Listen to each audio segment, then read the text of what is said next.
Hi. Hey, Burleigh, how you doing, buddy? I'm okay. I'm okay. Great. Are we good to go? Yeah, sure. Awesome. Hey, I just want to say thank you for taking time out of your busy traveling day to talk with Rock Band Reviews again. And, this is probably our sixth or seventh conversation over the years, but we always find new things to talk about. Well, I wish I could say I was busy, but I've gotten into my hotel room. I have a day off. I have a cocktail. I'm sitting on my porch. Living the life, baby. Now, just to remind everyone, I'm talking today with Burleigh Drummond, the drummer, legendary drummer with the band Ambrosia. And Ambrosia will be coming to Florida for a number of dates. I'm going to mention just a couple. And, get ready, people, to move your feet to the sound of Legends of Yacht Rock, featuring Ambrosia and Peter Beckett of the band Player, May 13th and 14th at the American Gardens Theater, located in Epcot.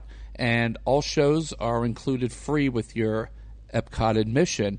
Ambrosia and Peter will also be playing this Sunday, May 15th, at Gulfstream Park in Hallandale, Florida, and that's where I'm going to be at that show. I was looking in the notes for this show. It says special surprise guests may appear as well. So we won't get into that. We'll just let that be a surprise, but it'll be exciting to see who pops up.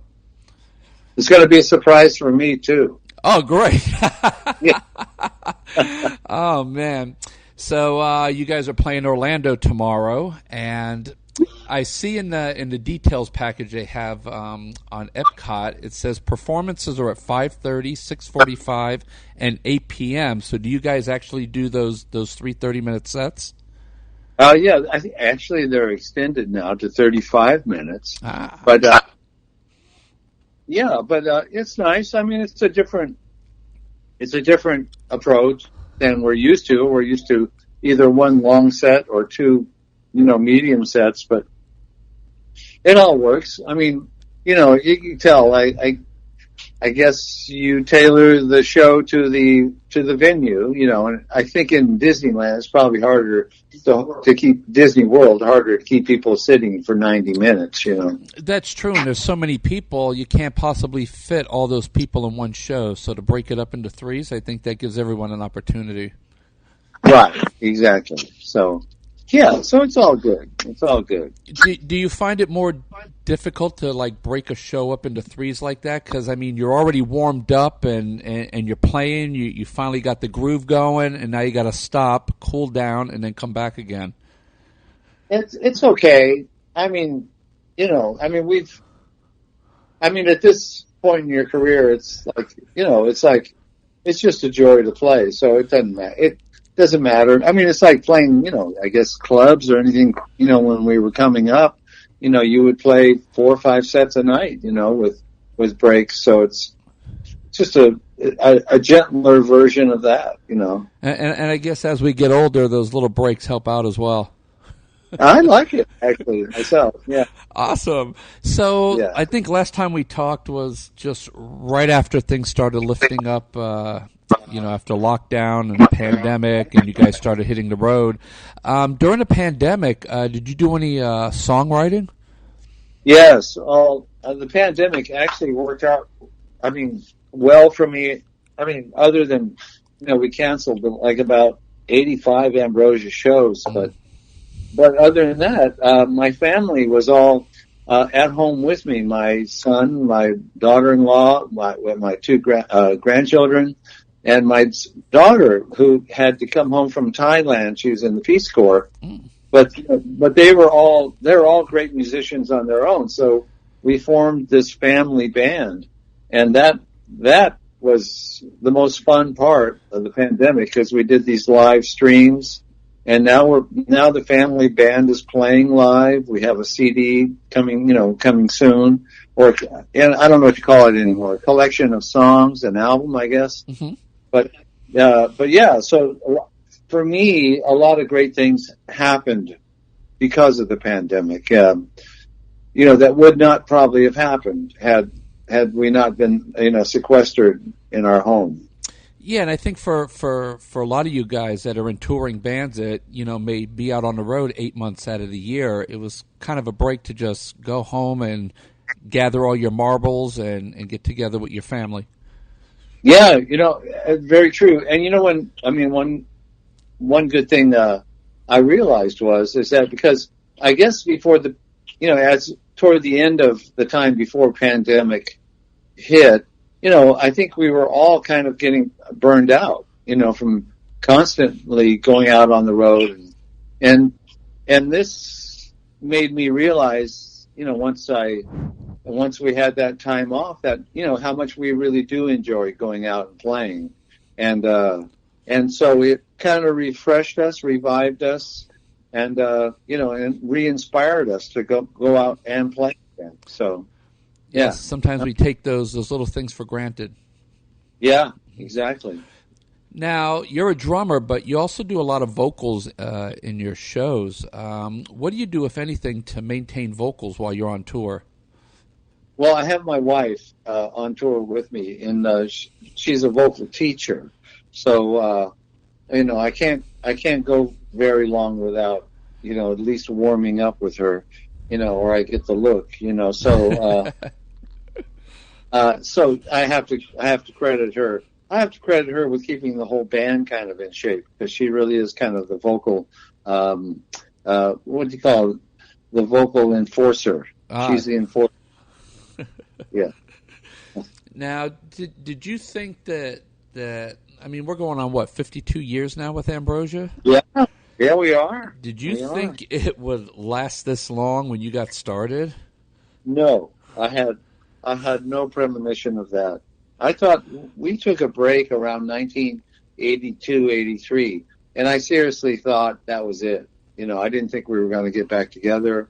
And then when we did start getting back together at the end of the 80s, I thought it was just, I didn't give it too much credit. But now here we are. We're probably going to do 50 dates this year, and we're getting bookings for next year. So here we go. That's amazing. Well deserved. I mean, you guys are amazing, great songwriters, great musicians. I mean, a lot of times over the years, you'll see the same band, but somehow the quality of the music has changed a little. I mean, when you play live, it almost sounds like the recording, the originals. Oh, thanks.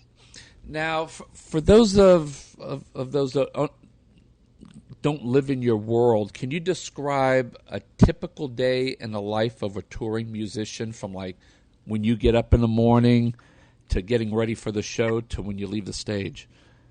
Well, there's so many different scenarios, but yes, say you're doing one night stands, and then you get up.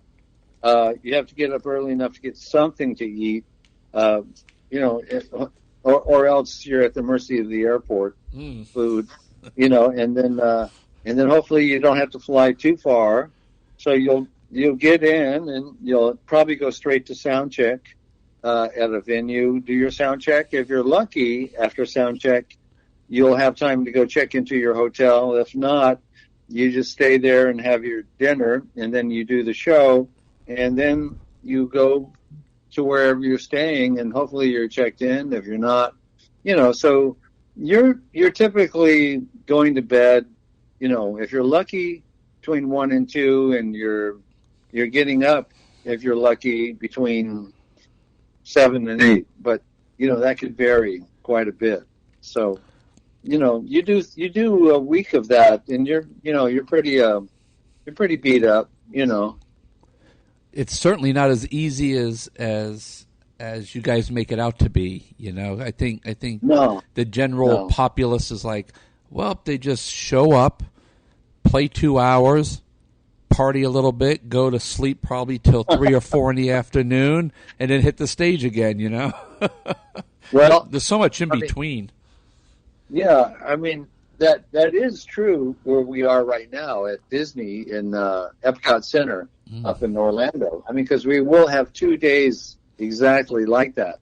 But the partying now is not what it used to be. Thank God, because we're still alive. You know,